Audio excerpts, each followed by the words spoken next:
Assalamualaikum warahmatullahi wabarakatuh. Waalaikumsalam warahmatullahi wabarakatuh.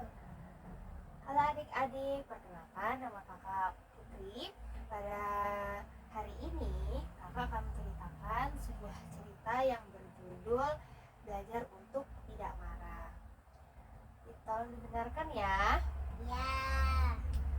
Oke. Di sebuah hutan yang indah dan hijau, tinggallah dua sahabat yang sangat dekat, yaitu seekor kelinci yang ceria bernama Bulat dan seekor jerapah penuh semangat bernama Titi. Mereka selalu bermain dan menghabiskan waktu bersama-sama. Pada suatu hari, Bulat dan Titi sedang bermain di tepi sungai.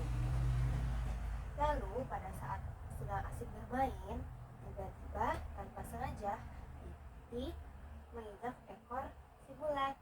Kemudian Bulat pun berteriak marah karena merasakan sakit pada ekornya.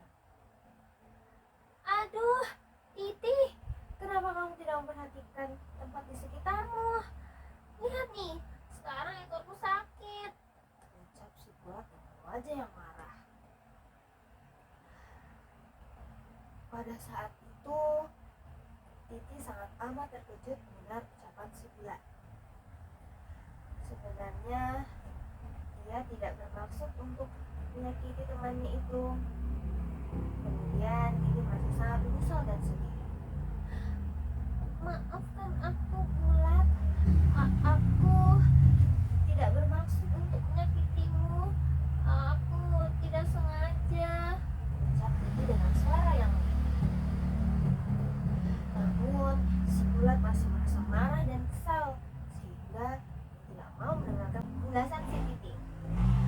Dia lalu pergi jauh meninggalkan Titi sendirian di tepi sungai. Setelah beberapa waktu berlalu, si Bulat merasa sedih dan kesepian tanpa sahabatnya. Dia mulai merenung dan memikirkan tentang kejadian hari itu. Kemudian Bulat pun teringat tentang hadis yang pernah ibunya bacakan ketika ia sedang marah, yaitu hadis Rasulullah tentang larangan marah yang berbunyi, "La taghdab walakal jannah." Janganlah kamu marah, niscaya bagimu surga.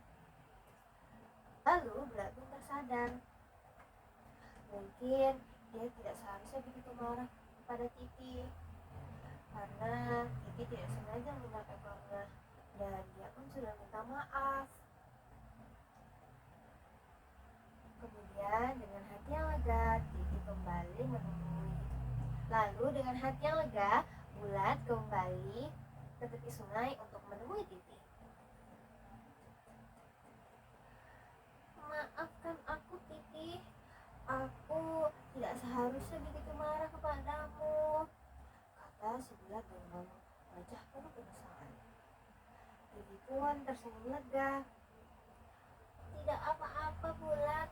Aku juga minta maaf karena terlalu asik bermain sehingga tidak memperhatikan sekitar dengan baik dan akhirnya menginjak ekormu."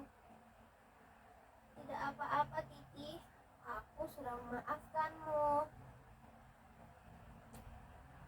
Kemudian mereka berdua berpelukan dan kembali bermain bersama. Dari kejadian itu, Titi dan Bulat belajar untuk tidak marah dengan cepat. Mereka menyadari bahwa marah tidak akan menyelesaikan sebuah masalah.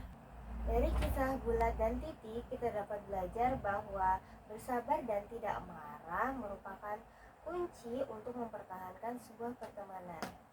Kadang-kadang lebih baik berbicara dan memaafkan daripada marah dan menjauh. Mungkin itu saja cerita yang bisa kakak bawakan pada hari ini. Semoga adik-adik senang mendengarkannya. Terima kasih. Wassalamualaikum warahmatullahi wabarakatuh.